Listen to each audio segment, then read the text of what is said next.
मैं माननीय वित्त मंत्री जी के द्वारा बीमा संशोधन विधेयक 2021 के समर्थन में अपनी बात रख रहा हूं, जो उन्होंने इस सदन में प्रस्तुत किया है।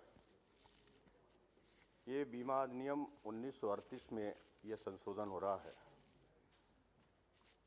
मैं सबसे पहले तो माननीय प्रधानमंत्री श्री नरेंद्र मोदी जी को उनके दूरदर्शी सोच के लिए धन्यवाद करूंगा। 2014 के पहले का भारत और आज के 2021 के भारत में जमीन आसमान का फर्क हम सब देख रहे हैं। देश की आज़ादी के बाद जो रूढ़िवादिता और अदूरदर्शी दृष्टिकोण था, जिसके चलते देश को जिस मुकाम तक पहुंचना था वो नहीं पहुंच पाया। बीच में जब अटल जी प्रधानमंत्री थे, उस समय पर कई महत्वपूर्ण फैसले हुए थे, जिसमें देश प्रगति के रास्ते पर तेज गति से बढ़ना शुरू हुआ। 2014 में जब मोदी जी आए तो उन्होंने जो ऐतिहासिक परिवर्तन किया देश में, आज मैं देख रहा हूं कि भारत सरकार के सारे विभागों में जिस तरह से नई कार्ययोजना बनी और उस नई कार्ययोजना के चलते जो उसका इम्प्लीमेंट हुआ, क्रियान्वयन हुआ, आज पूरा देश तेज गति से विकास की रफ्तार में दौड़ रहा है। लेकिन जो देश की जो गंभीर समस्याएं थीं, लगता था कि कभी इनका हल नहीं हो सकता। लेकिन जिस तरह से प्रधानमंत्री जी ने उन सारी समस्याओं को हल करके दिखाया, जिस तरह से कठिन सवालों का हल किया, आज पूरी दुनिया में उनकी इस बात की चर्चा हो रही है। प्रधानमंत्री जी जो भी नीतिगत निर्णय अपने मंत्रिमंडल में करते हैं, संसद में उसे कानून का हम लोग रूप देते हैं। आज उसी योजना के तहत बीमा संशोधन विधेयक माननीय वित्त मंत्री जी के द्वारा यहाँ पर लाया गया है। राज्यसभा ने इसे ध्वनिमत से 17 मार्च को पारित कर दिया है। देश आज दुनिया की बराबरी करते हुए आगे की ओर बढ़ रहा है। मोदी जी की सोच सचमुच वैश्विक है, इसीलिए उन्हें अब वैश्विक नेता के रूप में दुनिया पहचान रही है। 1938 में ये कानून बना था, 2000 में एक संशोधन हुआ, तब FDI 26% आई। फिर 2015 में जब इसमें संशोधन हुआ तो 49% FDI आई। और इसके बावजूद भी जो बीमा क्षेत्र में कवरेज होना चाहिए वो नहीं हो पाया, और इसीलिए हमारी सरकार ने सोचा कि अब इसको 74% FDI तक बढ़ाने का विधेयक लाया जाए, और आज उसी के तहत ये विधेयक यहाँ पर आया है। अब इसमें सभी को सभी क्षेत्रों में सभी तरह का बीमा सस्ते दर पर कवर किया जाएगा। वर्तमान में दुनिया के मुकाबले हमारी स्थिति क्या है? भारत का बीमा सेक्टर का जो GDP में कुल योगदान है वो मात्र 3.76 है, जबकि दुनिया के कई देशों में, US में 11% योगदान है GDP में, UK में 19%, फ्रांस में 9.21%, जापान में 9%, कनाडा में 7%। प्रश्न उठ रहा है कि देश की आबादी 135 करोड़ है, हर कोई अपनी बीमा सुरक्षा कवच चाहता है, किंतु उसका लाभ नहीं ले पा रहा।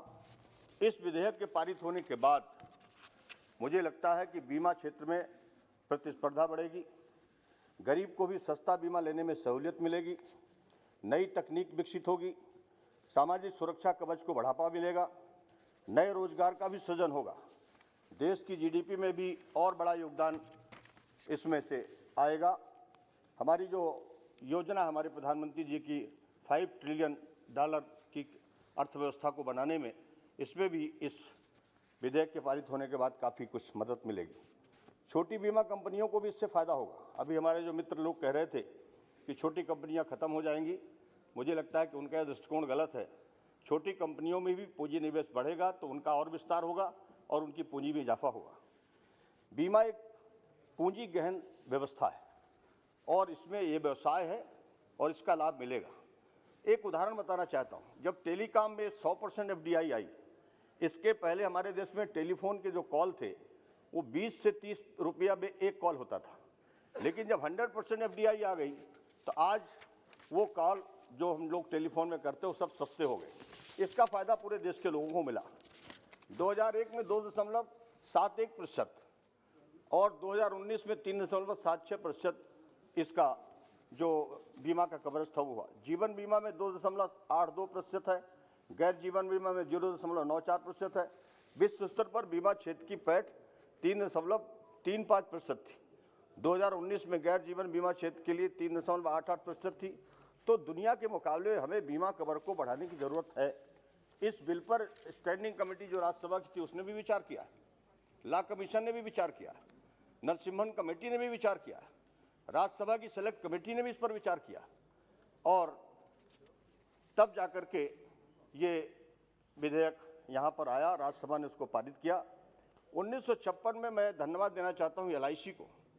1956 में बनी, आज 40 करोड़ बीमा धारक हैं उसके और 32 लाख करोड़ की संपत्ति है, लेकिन इसके बावजूद भी देश में सबको कवरेज नहीं मिला बीमा का और बहुत बड़ा क्षेत्र खाली पड़ा हुआ है। 2014 में जब प्रधानमंत्री श्री नरेंद्र मोदी जी देश के प्रधानमंत्री बने तब उन्होंने जीवन ज्योति बीमा योजना लागू किया, जिसमें 9.5 करोड़ लोगों को बीमा कवर किया गया। प्रधानमंत्री सुरक्षा बीमा योजना में 21 करोड़ का बीमा हुआ।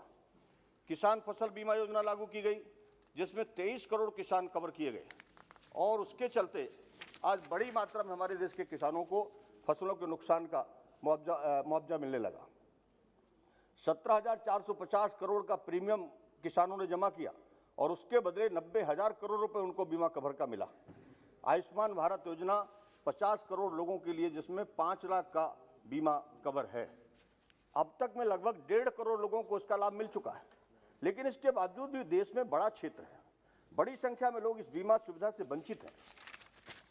आज आम आदमी अपने नए घर का जो घर बनाता है उसका भी वो चाहता बीमा हो जाए, दुर्घटना का भी बीमा हो जाए, बीमारी का भी बीमा चाहता है, वो जो गाड़ी खरीदता है उसका भी बीमा चाहता है, जो पालतू जानवर दूध देने वाले जानवर पालता है उसको भी लगता है कि बीमा हो जाए, दुकान कहीं अगर किए हैं तो उसका भी चाहता बीमा हो जाए, लेकिन वो चाहते हुए भी इन सब सुविधाओं से वंचित है। देश में आज किसान बीमा का लाभ, जो किसान बीमा का लाभ उठा रहे हैं, मैं एक उदाहरण के तौर पर माननीय वित्त मंत्री जी का ध्यान आकर्षित करना चाहता हूँ। जो किसान अपनी फसल का नगद बीमा कराना चाहते हैं, लेकिन उनको भी 100% कवर नहीं हो पा रहा, सभी फसलों का बीमा भी नहीं हो पा रहा। जो वेजिटेबल्स तथा फलों एवं फूलों की खेती करते हैं उनको भी बीमा का लाभ अभी नहीं मिल पा रहा। बड़ी संख्या में ग्रामीण क्षेत्रों में दूध देने वाले पशु हैं, गाय है, बैल है, गाय है, भैंस है, बकरी है, लेकिन मैंने देखा कि उनका बीमा नहीं हो पा रहा। पहले कभी होता था लेकिन बीच में उसको बंद कर दिया गया और आज कहीं ना कहीं उनके सामने समस्या है कि आज बीमा कवर हो। मेरा कुछ सुझाव है। फसल बीमा योजना में जिलों के अंदर बीमा कंपनियां जो काम कर रही हैं, लेकिन उनका किसी भी जिला मुख्यालय में दफ्तर नहीं है। जब फसल खराब होती है तो किसान यहाँ वहाँ भटकता है और वो कलेक्टर के पास जाता है, कलेक्टर कहते हैं कि साहब हमारी जानकारी में नहीं कि कौन कंपनी का दफ्तर कहाँ है। तो मैं चाहता हूँ प्रत्येक जिला मुख्यालय में इनका एक एक कार्यालय खुलना चाहिए, ताकि जो नुकसान हो किसानों की फसल का उसका तत्काल मुआवजा दे सके। पहले कहा गया था कि सैटेलाइट के माध्यम से हम नुकसानी का सर्वे करेंगे, लेकिन अभी तक शायद उस मेथड का उपयोग नहीं हो पा रहा। देश में आज हमारे पास 23 प्राइवेट जीवन बीमा कंपनियां हैं, 25 जनरल बीमा कंपनियां हैं, 7 स्वास्थ्य बीमा कंपनी, 2 स्पेशल बीमा कंपनी और LIC है ही है। इसके बावजूद भी आज ज़रूरत है कि इन सभी के बीच में और 74% जो विदेशी पूंजी निवेश आने की इस विधेयक में प्रस्ताव लाया गया है वो स्वागत योग्य कदम है। मैं इसके साथ साथ एक निवेदन माननीय मंत्री जी से करूँगा कि हम विदेशी पूंजी निवेश की बात कर रहे हैं, बहुत अच्छी बात है। आज वैश्विक दुनिया में हमें अपने भारत को मुकाबले में ले जाना है तो हमें इस दिशा में जाना पड़ेगा, लेकिन जो देसी पूंजी निवेश है जिसके बारे में मैं विशेष रूप से कहूँगा, बहुत बड़ी मात्रा में आज हमारे देश के ऐसे पूंजीपति लोग हैं जो निवेश करना चाहते हैं, लेकिन उनको जिस तरह की सुविधा की ज़रूरत है शायद वो नहीं मिल पाती। कभी कभी मैं देखता हूँ कि कुछ सेविंग्स कंपनियाँ बनाते हैं और मध्यम वर्ग के लोग उसमें अपना निवेश करते हैं, लेकिन वो पैसा फिर गायब हो जाता है। ऐसी जितनी भी कंपनियों ने फ्रॉडगिरी की, हालांकि आपने कानून बनाया है, उसमें कार्रवाई किया है, लेकिन मुझे लगता है कि अभी उसमें और पारदर्शिता की जरूरत है और उसमें किया जाना चाहिए। कुछ ऐसे भी हमारे उद्योग में के साथ जो काम करने वाले लोग हैं, जैसे हम देखते हैं कि जब किसी को स्मॉल फाइनेंस की जरूरत पड़ती है तो बैंक नहीं करता, कमर्शियल बैंक नहीं करते, तो कुछ लोग चाहते हैं कि हम स्मॉल बैंक बनाने के लिए हम रिजर्व बैंक से लाइसेंस लें। वर्षों तक वो लोग आवेदन किए बैठे हुए, लेकिन आज तक रिजर्व बैंक ने उस पर कोई निर्णय नहीं लिया।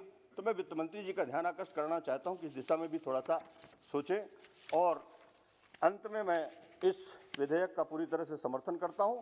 और जो हमारे विपक्ष के साथी कहते हैं कि इससे तो हमारी पुरानी कंपनियां बंद हो जाएंगी, मैं समझता हूं कि विरोध अपनी जगह है, लेकिन देश को आज जिस मुकाबले में ले जाने की जरूरत है, विभिन्न क्षेत्रों में जिस तरह से प्रगति की आवश्यकता है, अगर हम पुरानी व्यवस्था पर रह जाएंगे तो देश कभी बराबरी में जा ही नहीं सकता, हम वैश्विक मुकाबले में खड़े नहीं हो सकते। इसलिए मुझे लगता है कि सभी दलों को इस बारे में गंभीरता से विचार करना चाहिए।